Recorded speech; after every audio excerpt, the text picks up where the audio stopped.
Pour le groupe Union des démocrates et indépendants, Union centriste. 2 minutes. Merci, Monsieur le Président. Ma question s'adresse à Madame la ministre des Affaires sociales et de la Santé. La conférence sur les retraites agricoles organisée hier après-midi avait pour but de trouver une solution à l'épineux problème du financement de leur revalorisation des petites retraites agricoles à hauteur de 75% du SMIC. Car l'argent manque pour satisfaire l'un des principaux engagements de François Hollande en 2012 au monde agricole. Lorsqu'en avril 2012, François Hollande a fait la promesse, la mesure devait être financée par les marges de manœuvre financières dégagées par la baisse du nombre de retraités et par la solidarité nationale.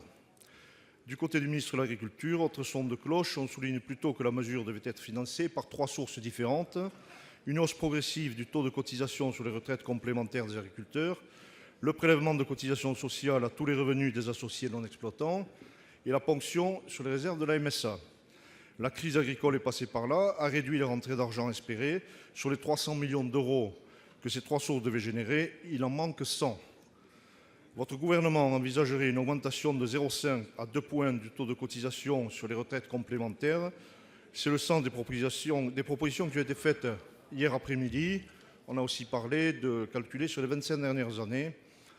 Cela engendrerait des recettes supplémentaires, mais sans ouvrir de nouveaux droits aux cotisants, puisque le montant serait utilisé pour financer la hausse des petites retraites. Dans un contexte de crise aiguë et de précarité, cette solution qui alourdirait encore les charges d'exploitation ne peut être envisagée. La MSA, la FNSEA, quant à elle, demandent toujours à l'État, comme il s'y était solennellement engagé, de faire jouer la solidarité nationale. Madame la ministre, est-ce que le gouvernement va enfin tenir ses engagements ? Pour vous répondre, la parole est à Madame Marisol Touraine, ministre des Affaires sociales. Vous avez la parole, Madame la ministre. Merci, Monsieur le Président. Mesdames, Messieurs les sénatrices et sénateurs, Monsieur le sénateur, le gouvernement tient ses engagements. Et les engagements qui ont été pris en matière de retraites agricoles, qui n'avaient pas été réalisés auparavant, ça se traduit d'abord par l'amélioration de la retraite de près de 700 000, 670 000 exploitants retraités, ce qui représente un coût total de 900 millions d'euros par an pour le budget de l'État. C'est de la solidarité nationale et c'est de l'engagement. Parmi les mesures qui ont été annoncées, l'une est particulièrement symbolique, c'est celle de porter la pension à un niveau minimal de 75% du SMIC. Nous y sommes presque, puisque nous sommes cette année à 74% et que la dernière étape sera franchie l'année dernière.